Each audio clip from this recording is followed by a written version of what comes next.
Honorable Secretaries, Foreign Affairs and Water Resources, colleagues, ladies and gentlemen, Assalamu alaikum and very good evening.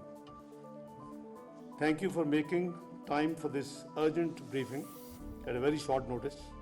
I greatly appreciate that. I requested this meeting to bring you and your attention to the situation that threatens peace and stability in South Asia. We witnessed in April this year India's unilateral abeyance of the Indus Water Treaty in gross contravention of international law, especially Article 26 of the Vienna Convention on the Law of Treaties.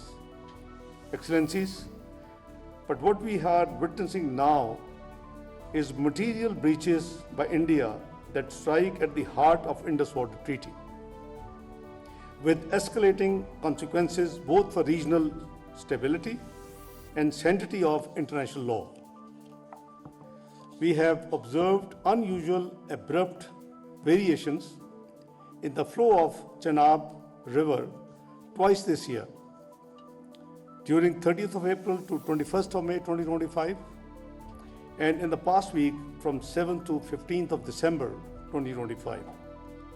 These variations in water flow are of extreme concern for Pakistan as they point to unilateral release of water by India into River Chenab.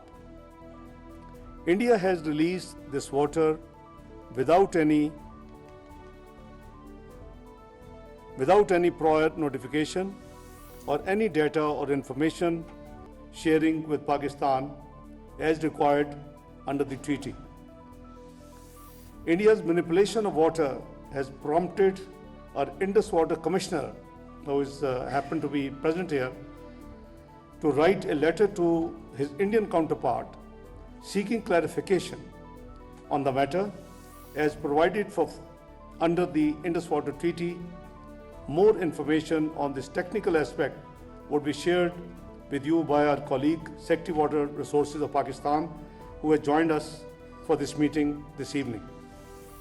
Is that India's most recent action clearly exemplifies the weaponization of water, to which Pakistan has been consistently drawing attention of the international community. Excellencies, ladies and gentlemen, India's manipulation of water at a critical time of our agriculture cycle directly threatens the lives and livelihoods as well as food and economic security of our citizens. We expect India to respond to the queries raised by Pakistan's Indus Water Commissioner, refrain from any unilateral manipulation of river flows, and fulfill all its obligations in letter and spirit under the Indus Water Treaty provisions. The recent violations of the treaty by India is just one example. India has consistently attempted to undermine the treaty in a systemic manner.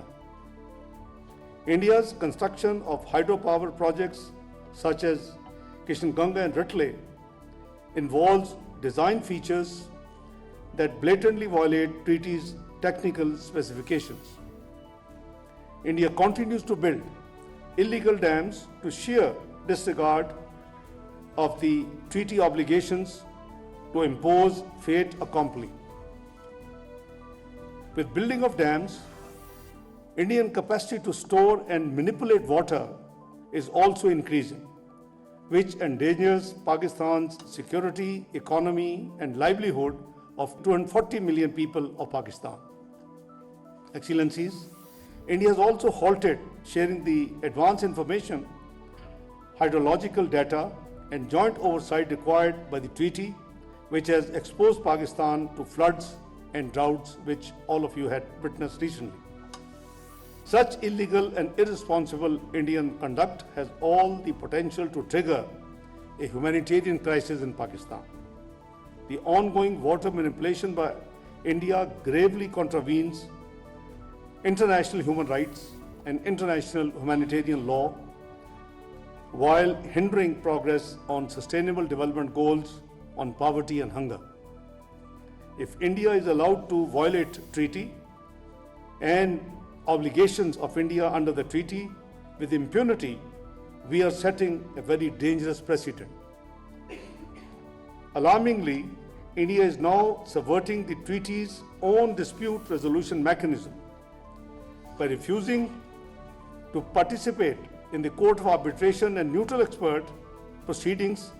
India is pursuing a deliberate strategy to sabotage the well-established arbitration process under the treaty provisions. Pakistan would like to reiterate that Indus Water Treaty is a binding legal instrument that has made an invaluable contribution to peace and stability of South Asia. Its violation, on the one hand, threatens the inviolability of international treaties, and on the other, it poses serious threats to regional peace and security, principles of good neighborhood, and norms that govern interstate relations. Excellencies, ladies and gentlemen, the Permanent Court of Arbitration, in its recent decision of June and August 2025, reaffirmed the continuing validity of the Indus Water Treaty and its binding dispute resolution mechanisms. These rulings leave no ambiguity. The Indus Water Treaty is alive and its provisions remain binding on the parties. Indian impunity must not be accepted by the international community, to which you all represent. We also take note in this regard the communication by several UN special procedures and mandate holders addressed to India, in which serious legal, human rights and humanitarian concerns have been expressed regarding Indian illegal actions pertaining to Indus Water Treaty. The communication has been made public on 15th of December. On 21st of June, I'm quoting now excerpts from the communication which has been made public on 15th of December.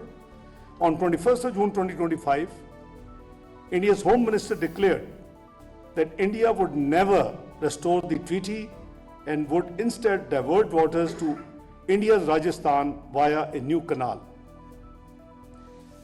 Number two, in the same report, attempt to stop or divert the flow of water to Pakistan under the treaty will be considered as an act of war. This was on 24th of April this year. Now I'm quoting again from the report, quote, "We are concerned that India's response to the Pahalgam attack appears to, number one, have violated the rights to life and security of persons as a result of the unlawful use of force on Pakistan's territory, and two, risk violating the rights to work and livelihood and adequate standard of living, including the rights to water and food, and a clean, healthy and sustainable environment and development as a result of the actions that may be taken to disrupt the flow of water to Pakistan under the Indus Water Treaty." On the abeyance of the Indus Water Treaty, the report says, I quote again, "We are deeply concerned that any disruption of the flow of water to Pakistan that may result from holding the Indus Water Treaties in abeyance could severely affect the human rights of millions of people in Pakistan who rely on the river for agriculture, industry, drinking water and sanitation, and healthy ecosystems by undermining their rights to work and livelihood, water, food, and adequate standard of living, a clean and healthy environment, economic self-determination of peoples, and the right to development," unquote. Excellencies, ladies and gentlemen, the international community must take notice of India's continued disregard of a bilateral treaty and counsel India to act responsibly in accordance with international law and established norms.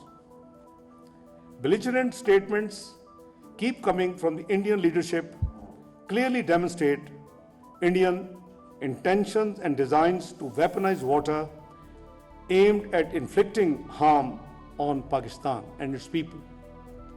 We have repeatedly brought this situation to the attention of the UN Security Council, most recently in my letters to the UN Security Council President on 11th of December 2025.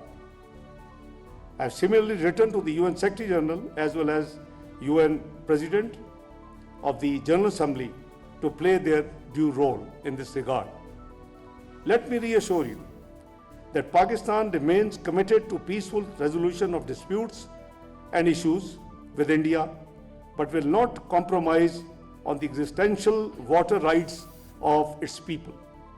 Excellencies, ladies and gentlemen, we urge the international community, especially the UN Security Council members, to take immediate steps to address this situation.